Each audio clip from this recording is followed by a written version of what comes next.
I have used elder leaf in my cough syrups and in teas for sore throat. I think it's one of the most soothing teas for the throat. Hello and welcome to the Herbs with Rosalee podcast, a show exploring how herbs heal as medicine, as food, and through nature connection.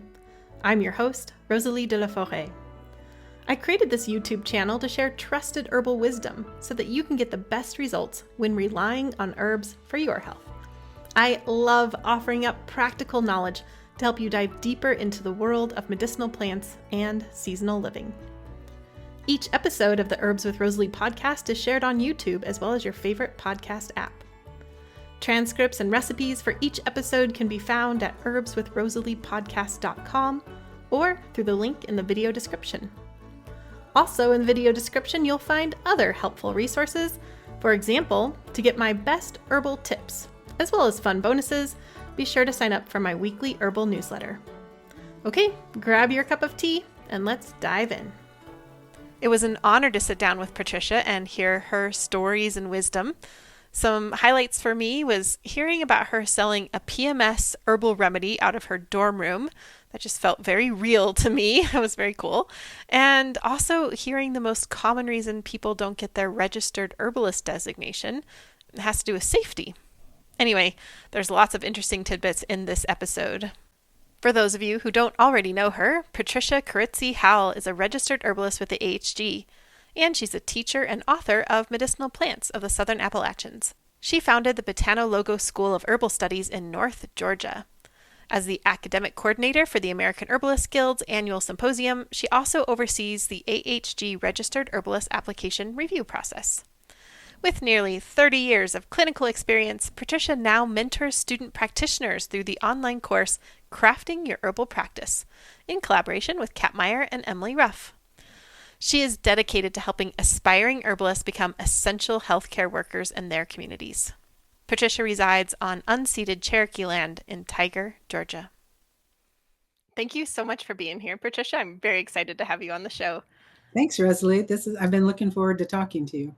Yeah, likewise. It's been too many years since we've been together in person, so it's really nice to be able to connect like this. I have this random memory of you. It's just kind of a funny thing how we have these things that you probably do have no memory of this, and it's something that solidified in my mind. We were together at the AHG symposium in Bend, which I can't remember how many years that was, 10 years ago or something. At least, yeah.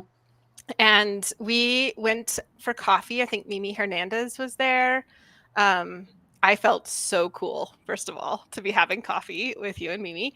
And you ordered a macchiato, which I had never heard of in my life before. And I have been drinking it ever since. And every time I order it, I'm like, I'm in the know. I know about cool drinks because of Patricia. So, coffee's an herb, and you definitely taught me about an herb that day. It's a formula that works for me, Well, good. I'm glad I introduced you to macchiatos because I think they are kind of a wonder drug. When you're feeling a little peaked and you drink one of those, it's like, all of a sudden you feel like doing things and thinking and all of that. At least that's how it affects me. Absolutely. So. You're at the middle of the day in a conference and you just get a little pick me up. There you go. Well, good. That's a great memory. Yeah, thank you. I am really excited to hear about your herbal path because I don't think I've heard it before. And I just love to hear all the different ways people's lives are interwoven with the plants and all the ways they've come together. Well, the older you get, the longer the story gets, So I'll reach back into the deep past. I grew up in Northern Illinois in kind of a rural area. And so I spent a lot of time in the woods and I loved flowers and, drew them and things like that. But it wasn't really until I think it was that it definitely was that I read Little House on the Prairie that I got the idea that these flowers are medicines. And that just blew my mind. Yarrow is the one that stands out, that I had made tea out of yarrow and pressed it and drew it and things. And then I read that you could take yarrow when you had a cold and it would, help a fever. And I can still sort of visualize the moment that happened where I was like, oh my God, flowers are medicine, because I grew up like many of us, my family was not very pill oriented. They avoided medications. They weren't really big in going to doctors unless they absolutely had to. But it just seems so magical to me that was the case. And, so we're talking the 60s. And at some point, I somehow got a hold of a copy of the infamous Back to Eden by Jethro Kloss, which really didn't really help me much. And because of the way the book is written, now when I look at it, I'm like, oh my God, they need an editor. This is, because it was like a list of herbs. If you have a cold, these are the herbs. And, I was like, well, do I put them under my pillow? Do I eat them? What do I do with them? It wasn't very clear to me. Then I went off and did totally other things. I went to college and got a degree in film and television production, worked in the music business for many years in San Francisco. But while I was in college, somewhere along the line, I found this recipe for a menstrual cramp formula. It was a decoction. You put all these herbs together and boil it, and it made a gallon at a time. And I had a lot of PMS. I was totally in the axe murderer syndrome category of PMS, just really a dangerous person for like 1 week a month. And so I started making it and selling it in my dorm in college. And I would keep it in the refrigerator, and women would come knock on my door with a little cup or a jar, and I would, pour it for them, and they'd give me $1 or something. So that was my first herbal income. My first revenue stream was that formula. And it really was a great formula. It was from an herbalist who, I don't know what happened to him, Humbert Santillo. I don't know if you ever saw his book or anything, but it had kind of a 5-element TCM approach.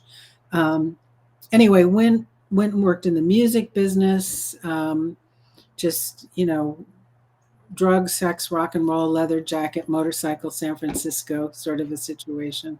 But at one point, my sister died. A bunch of life changes happened where I just sort of, I was in my early 30s. It was kind of like, what? Life is short. And if there's something you really want to do, you need to do it. And I saw that David Hoffman was teaching a class in San Francisco. And I lived in Oakland at the time. And I went over there and took this weekend class with him. I had his book, The Holistic Herbal. But the way I think, well, this is just like a little tangential comment, but I think that when, we all have ways that cognitively our minds work. And I think that when somebody works with a teacher, if it's somebody who thinks like they do, it's like, it just clicks, everything they say, you have a place to put it. Mm-hmm. So when I took the class from David, it was a 2-day class. I just felt like, oh my God, this is the most interesting thing that I've ever heard. And everything that he talked about just resonated with me. And at the end, he said, oh, by the way, I teach at the California School of Herbal Studies. We're starting a year-long training program in a month. I think there's a couple of slots open. And I literally went home and quit my job, sublet my apartment, took all the money in the world I had, and moved up to Northern California to go to school. Wow. What year is this? 1988. Okay. Yeah. And so studied there for a year, which was a really remarkable training. It was really, I'm so pleased that I went there. Very well-rounded course. It was the first year after Rosemary Gladstar had left the school. So David Hoffman and Amanda McQuaid Crawford and Tim Blakely and Mindy Green and James Green and a woman named Bankhart was her last name. I forget her first name, were the teachers. And then I stayed a little longer and did some clinical supervision with Amanda, decided to move back to Illinois at the end of all of that. And that's when I met Althea Northridge Orr, who's an acupuncturist, herbalist, amazing healer in Chicago. My cousin came over to my house one day and he said, your house smells like my acupuncturist's office. And I was like, really? I need to meet your acupuncturist because, in my hometown in the Midwest, I was like I didn't know anyone who even knew anything about herbs, there. So I made an appointment with her for a treatment, and I went there. We started talking. I never did get a treatment that day. We just started talking about herbs, and we realized that she's a brilliant clinician, but she didn't know an herb if it wasn't in a jar with a name on it. Like it could be drawing right outside her door and she wouldn't know it. And for me, I knew all the plants and how to harvest them and how to make medicines out of them. But when a person sat in front of me, I couldn't put those pieces together. So, like all good herbal entrepreneurs, we said, what we should do? We should start teaching an herb course, and really we'll just get the students to pay us for me to learn from you and you to learn from me. So that's what we did. So that was like in 1990. We did a 6-weekend course in Chicago. I filled up, did really, really well. Then we made it into a 10-month course. Expanded it, she had some land in northern Indiana, so we would take the students there to do wild crafting and medicine making. And we ended up teaching together for about 10 years. And then I moved to Georgia and we expanded the course here. So we did it for about 5 years together in Georgia. And then I would fly there one weekend a month and she would fly here one weekend a month. And we both basically burned out on that. Yeah. 5 years, but not that quick. And then we separated the courses. She kept Chicago, I kept Georgia, and I moved up to the mountains in North Georgia, which is where I still live. So that was in like 1998. And then I continued to, teach here until last year. Actually, I stopped doing the course because it had been a long time. And to be honest, as much as I love teaching, I just couldn't explain how to make a tea one more time. It was it's done. It was done. And because of COVID, like everybody, I really got. So I did the course in 2019, and then I did it online in 2020 and 2021. In 2022, I just couldn't even stand the thought of teaching online again. I know you are excellent at that. I just, it drained me so much. All of the things that I love about teaching, the community, people getting to know each other, I didn't feel fed as a teacher, So I took a year off, and then I did it last year. I wanted to do it in person one last time, knowing it was the last time. Oh, wow. So I could savor it. So that's what I did. Yeah. So that's kind of, I practiced for almost 30 years. It stopped in 2018. Just felt like, I'd made my contribution and I didn't want to be on call and responsible. When you're practicing as an herbalist, so many things can happen. Someone's trying to contact you. They don't, they're having a reaction or some new health issue. I just wanted to be more of a hermit. And I don't feel like you can be a hermit and a clinician at the same time. Yeah, that's true. Yeah. So, I'd love to touch on your work with the AHG, the American Herbalists Guild, a little bit too, and also kind of your current calling of being a mentor, because I think that is just kind of an interesting thing to see. You taught, you practiced, and as now you're just continually evolving your role as an herbalist, and I'd like to just hear about that. Sure. Well, I got involved. I was a registered herbalist with AHG since 1997, and in the early 2000s, I was approached to run for a seat on the board. And to be honest, at that point, I really didn't think AHG was a very worthwhile project or organization. My students all were like, I want to be an RH like you. And I was like, well, don't get too excited, because all it means is you pay more dues and there's not that much benefit in it, I didn't feel. So I decided to go for the seat and either work towards making it feel like a more relevant organization, or drop my RH and stop encouraging people to try to take that path. I was innocent then. I had no gray hair. But so I got involved with the board, and that was at a time when, shortly after that, a lot of big changes happened with the organization in terms of leadership. And I played a very key role in making that happen because I felt like the leadership needed to change. And that was about the time that Mimi and I started to work together, and she came on as the executive director, which was a wonderful experience for me working with her. I worked on setting up their mentorship program. I love to organize events, so I got involved with the symposium because I felt the symposium could be done much differently and in a way that was more interactive for the people who attended. So I sort of came on as a volunteer doing those two things.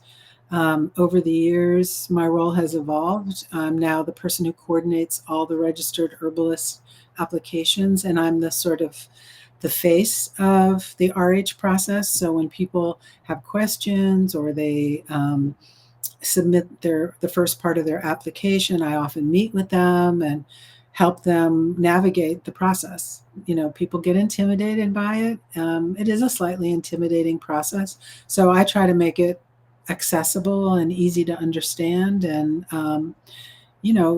encourage people. As I get older, I really feel, and this goes into the mentoring too, I feel like we need more herbalists. We need more people who are in communities with a good foundation in herbal practice, whether they practice or they just work with their friends in their community. And a certain amount of their ability to do that goes beyond education. It has to do with feeling empowered and confident. So when I'm working with the RH applicants, I'm doing a lot of like, you can do this, let me help you figure this out. And then some years back, I then came on as the academic coordinator of the symposium each year. And now with Mimi leaving, I'm left holding the bag.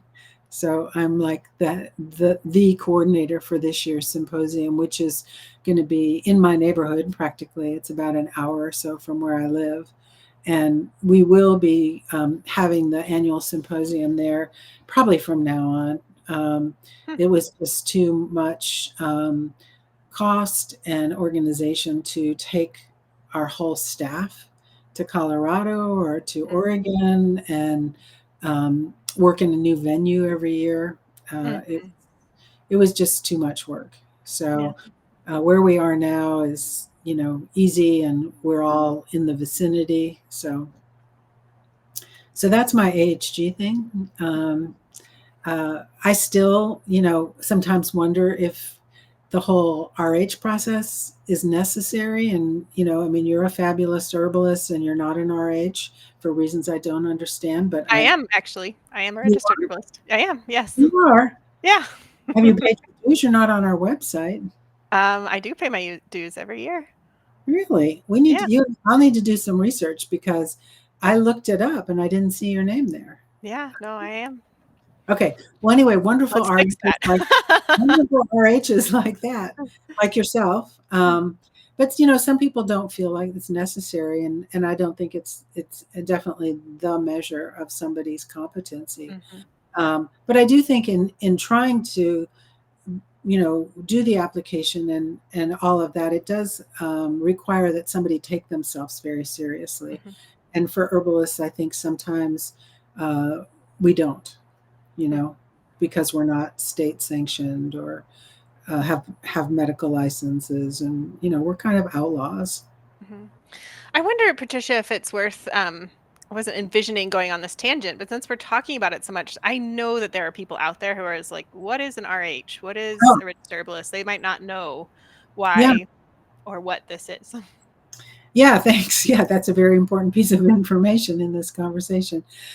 So part of why the American Herbalists Guild was formed, 35 years ago was to create some sort of standard for competency in herbal practice that would, demonstrate to your community, to the people you're working with, that your clinical skills were, that you were safe, that you knew what you were doing, and that you had, some professional ethics. Those were some of the things that really inspired the founding of Registered Herbalist membership. So what happens with it is that someone has to complete a certain amount of training, about 800 hours of botanical education, and see 80 people, and the majority of those people coming back for a follow-up appointment, and then complete an application process. And then that application goes to a committee of 12 registered herbalists, most of whom have, been practicing for a very long time. And then I assign an application to 3 or 4 people, and we have a scoring rubric, and they score it. And then we all meet every 3 months and review the scores and talk about the applicant. And then either, it used to be that people either got accepted or they didn't. Boom. One of the changes that I instituted was that you're either accepted or you're pending. And if you're pending, the reviewers give you some very detailed feedback on where they think you need to work to build up your skill level. So today we just met last week, so I spent time sending emails with feedback to the applicants who didn't get a passing score.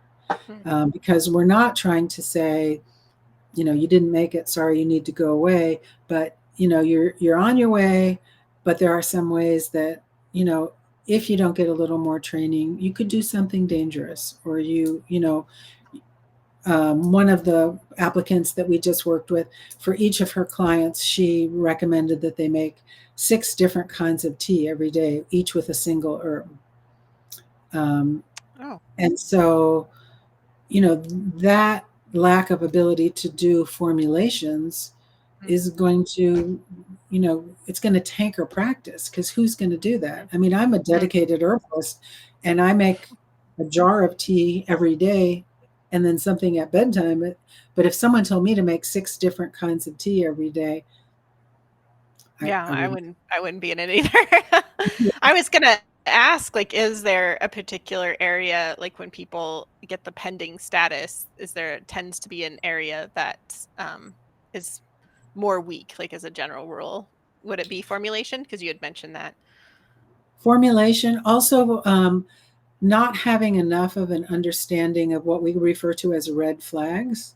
So not being able to recognize that this is something that needs more of an in-depth diagnosis than I can provide. So referral network, being able to send someone for a thyroid panel, or, in my practice over the years, I can think of maybe 4 times that women came to me in my practice with the complaint that they had really heavy menstrual bleeding, and that it was impacting their lives. They couldn't leave the house, all of that. And I mean, many times I worked with women who had that issue, but in 4 cases, when I asked them, like, when was the last time you had a pelvic exam, a gynecological workup, some had never had one, or some had been 3 or 4 years. And out of those 4, all of them had, one had uterine cancer, one had cervical cancer. All of them had really life-threatening issues that were causing those symptoms, that if I, as an herbalist, had just given them shepherd's purse and yarrow and, tried to help reduce their menstrual flow, it might have helped a little bit, probably not for very long, and their life would have been in danger. So understanding red flags and when there's something that's beyond your scope of practice is really something that a lot of people don't get accepted because they don't have that awareness. Yeah, very important. As my part of my clinical training, of course, and through the mentorship process of the HG, I met with my mentor, KP Khalsa, for many years, going over cases, and that was such an invaluable part, because it's kind of like you can learn your clinical training, and it's kind of like a lot of hypotheses going on. But when you actually start working with people, that's when you're like really seeing things in real life. But you can't, when you first start working with people, you don't have all the experience in the world, and having a mentor there to support you along the way is so important. And I know that's something you've been doing as well, which I'm just so like grateful to my own mentor and just that whole process as well. Yeah, KP is an amazing herbalist, so I'm glad that was who you got. And I felt like that way about Althea, who, for 7 years or so oversaw my practice. And that's part of why I like doing the work now is, to, help people hone their skills, because like you just said, it's like there's theory and there's practice, and so that transition sometimes is really challenging. And I always tell my mentees, it's like ultimately you have two things to offer. You have authenticity, and that you know the limits of your knowledge. That you're honest about that. You don't take things on that you aren't qualified to do, or that you feel like, if somebody comes to me and they have a condition that is fast, it's like moving quickly, it's got a lot of moving parts, it's potentially really dangerous, and I've never treated it before, I'm going to refer them out, because I don't want them to have to wait for me to learn how to treat that particular condition. Do you know what I mean? It's unethical. Oh yeah.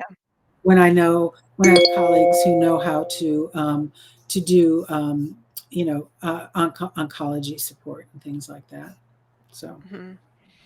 Yeah, that referral can sometimes be the best thing you can do for someone. And I've met people who felt like, oh, if I refer out, then I'm saying like that I'm not going to help them. It's not helpful if I refer out, something like that. Like they feel like, to do their best, they have to like try something. And I always think it's like, well, if somebody shows up at your place and they need they clearly need their appendix out, like what serves them more? Like a call for the ambulance, or like, hey, step into my garage, let me pour some rubbing alcohol over this knife, like I'll be right with you. It's just like that is obviously not what they need. So it's a great service to people to be able to get that referral and send them in where they need to go to get the best help for them.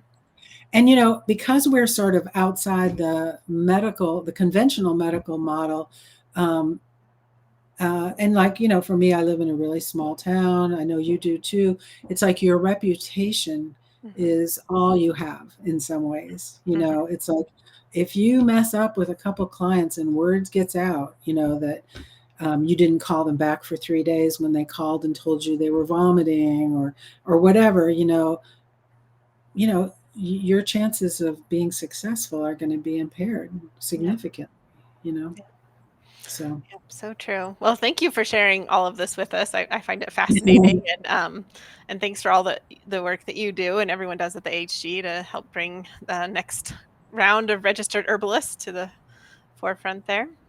And my apologies for not recognizing that you already had an RH. I'm embarrassed here. Well, I'm like wondering, did I pay my dues this year?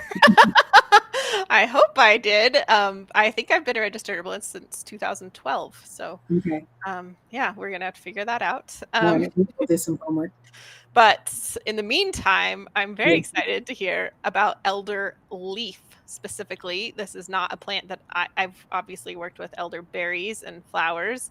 It's one of my mainstays there, probably one of my most worked with herbs, but I've never worked with the leaf. So I'm really excited to hear about it, to hear about the recipe you're sharing, all of it. So where would you like to begin with elder leaf? Well, I over the years, when I've looked at, writing about elder, it's like almost all the books concentrate on flowers and berries. But then when I looked at some of the older herbals, they talked about the leaf. And so, Ye Olde Modern Herbal, Maud Grieve, which is still, I think, one of my most favorite books in the whole world about herbalism. I mean, just the fact that she wrote this book in the late 20s and how she got all this information almost before telephones, is just mind-blowing. But I was reading her recently, her elder section, which is really rich and has a lot of folklore in it. And she talked about this recipe that was elder leaf, with plantain and wormwood. And she called it, the green, cooling green salve or something like that. And so it was, the elder was out. It hadn't started flowering yet, which would be the perfect time to collect the leaf. So I went and got a bunch and made a big batch in her recipe, and the recipe that I'm sharing with everybody. You infuse all 3 ingredients together. So a lot of times when I make herb salves, I make them separately so that I can then kind of formulate with them later. But in this case, this was an old recipe that she was talking about, that in the highlands of northern England, people made this and they used it on their animals. And so I was really intrigued. I mean, I know plantain on its own could do a lot of that, but I have used elder leaf in my cough syrups and in teas for sore throats for many, many years. I think it's one of the most soothing teas for the throat when you have inflammation or any kind of pain or tonsillitis. So I was excited to find another use for it. So I started making that salve. Now, I can't say I've done a lot of clinical trials on it because I'm not practicing anymore. I've given it to some friends who all loved it. But because, we're always thinking about like what plants are abundant, what are the things that grow around here. And do you have elder wild around you where you live? Yeah, we do. I mean, because here it's everywhere. I have one growing in the woods right outside my front door. And the leaf gets kind of, it's just nobody gives it street credit, So, when you asked about a recipe, I was really excited to share that one because I think it is a really good demulcent and an anti-inflammatory, especially when it comes in contact with tissues, not a systemic anti-inflammatory. And I've used it as a wash too, as well for rashes. Put it in baths, things like that. So, but I also was intrigued by wormwood as an ingredient because wormwood, is a strong vermifuge, a bitter. But I think in this formula, it also just gives it this really nice spicy smell.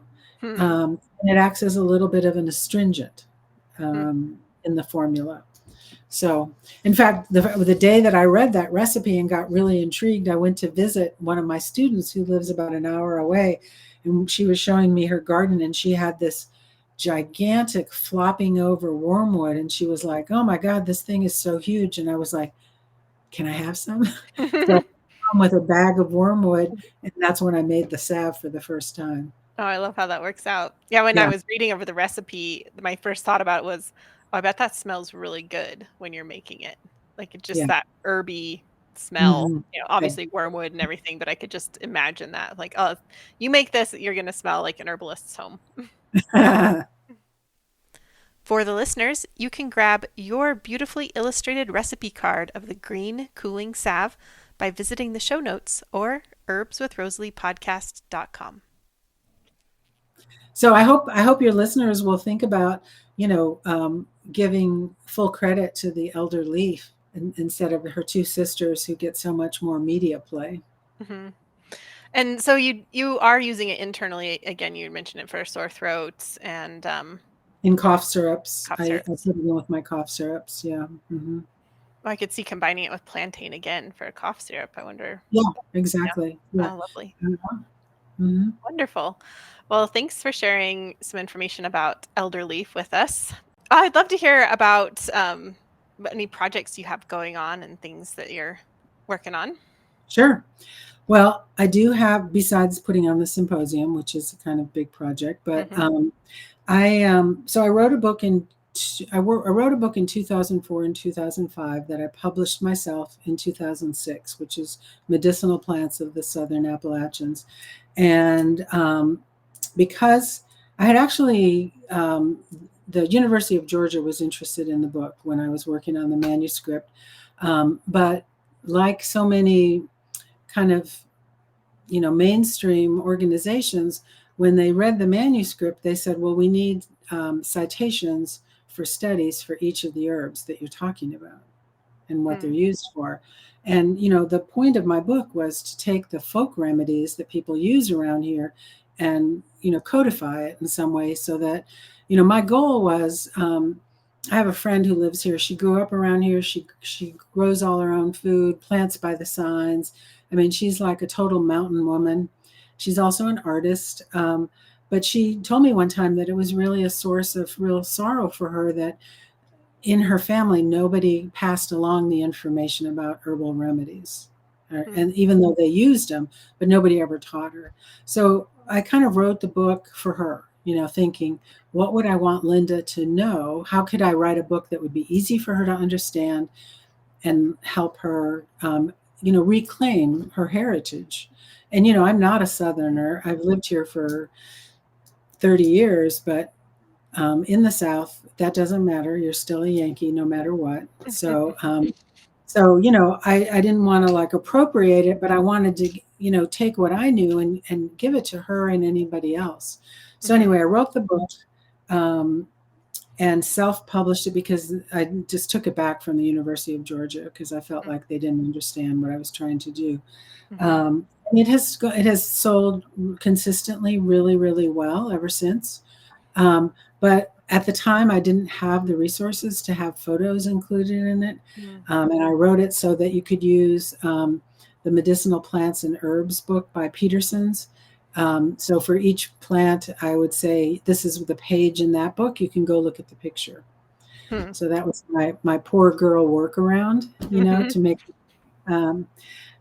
but now I'm redoing it with photographs. There are some plants that I no longer feel good about promoting that are in there because of their conservation status has changed. And there's some plants that I didn't include that I feel like I want now. So I'm revising the book, adding photographs, and hopefully it'll be published. Well, I will be publishing it in September.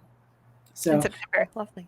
Yeah, so that's my project right now. I'm being very disciplined. In fact, when I got your invitation to speak, I was like, do I accept this? Because I'm really trying to be protective of my time. And to do this kind of work, you really have to block everything out and focus. Like I have you can't see them, but I have like stacks of books about Southern Appalachian plants and folk medicine and field guides because I'm, referring to all these things. It's really actually kind of humbling. We talk about our journeys as herbalists. So when I wrote that book in 2004, I had been out of herb school for like 5 years. I've been practicing for about 4, but now 20 years later, I'm a very different herbalist.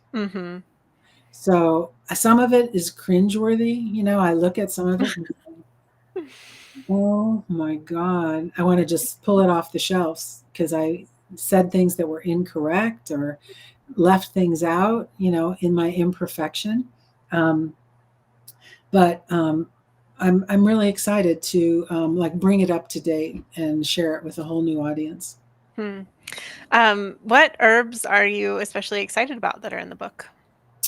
Well, I didn't have pedicularis in the book before, which is sometimes referred to as wood betony. We have a lot of that growing around here, the canadensis. And it was a plant that I really had not tuned into at that time when I first started writing this book. So I'm adding that in, which I'm really excited about. What other? I didn't include poke. I was afraid of poke, Phytolacca americana.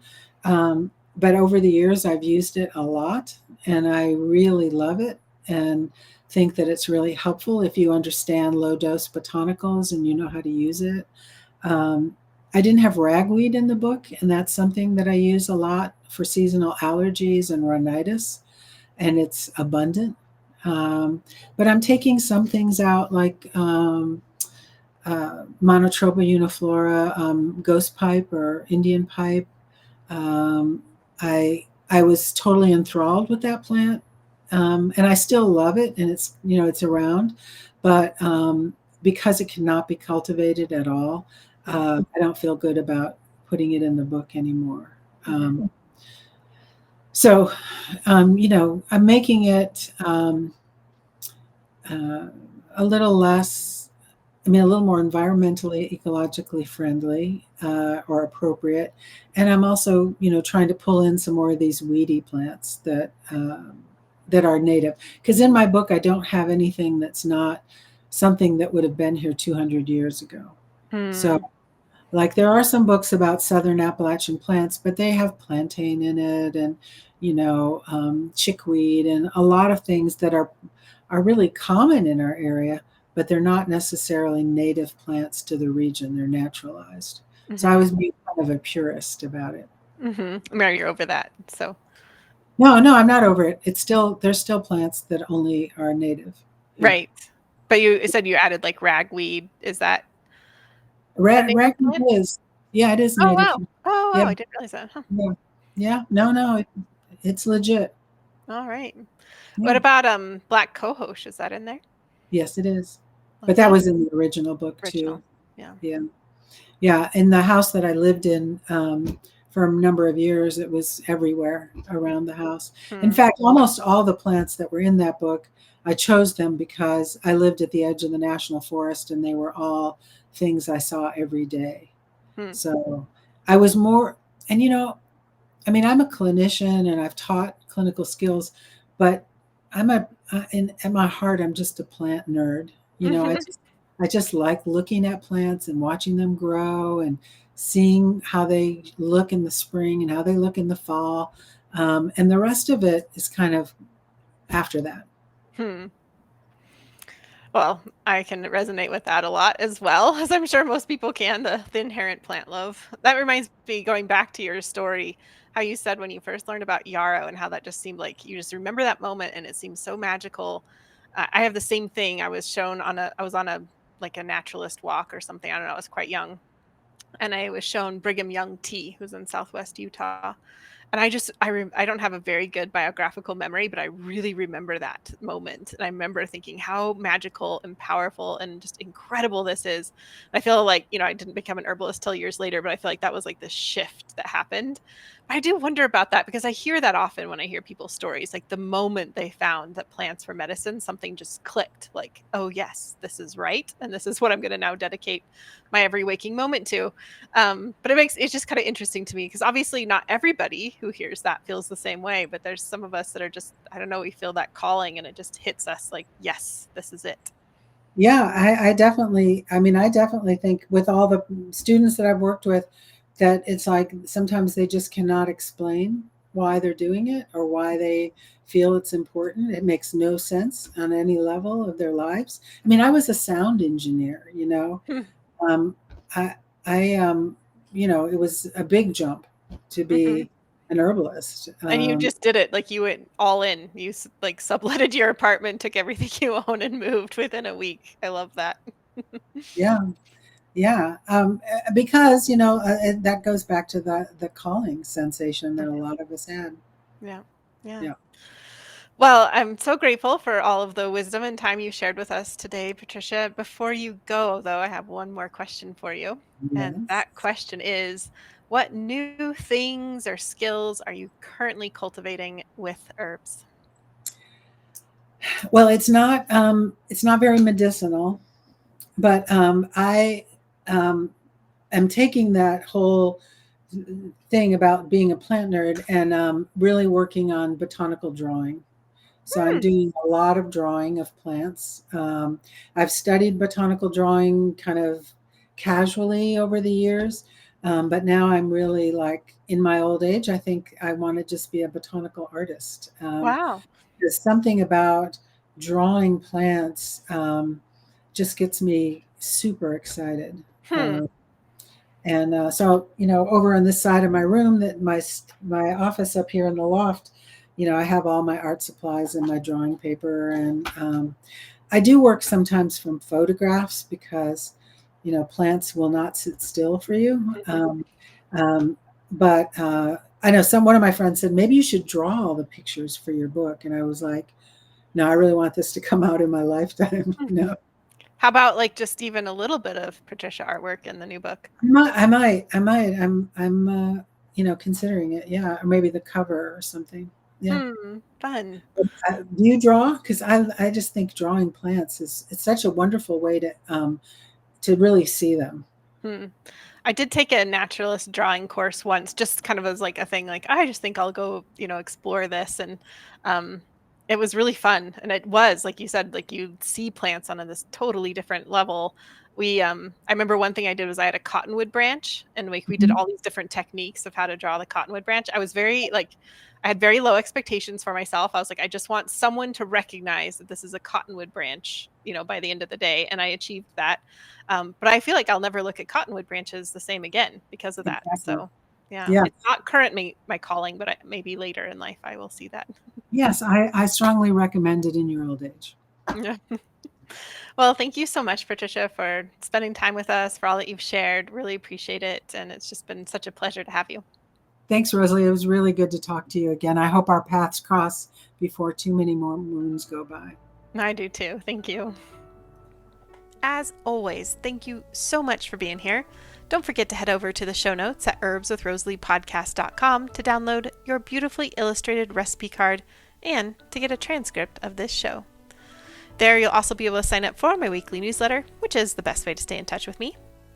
And you can find more from Patricia at wildhealingherbs.com. If you'd like more herbal episodes to come your way, then one of the best ways to support this podcast is by subscribing on YouTube or your favorite podcast app. I deeply believe that this world needs more herbalists and plant-centered folks, and I'm so glad that you're here as part of this herbal community.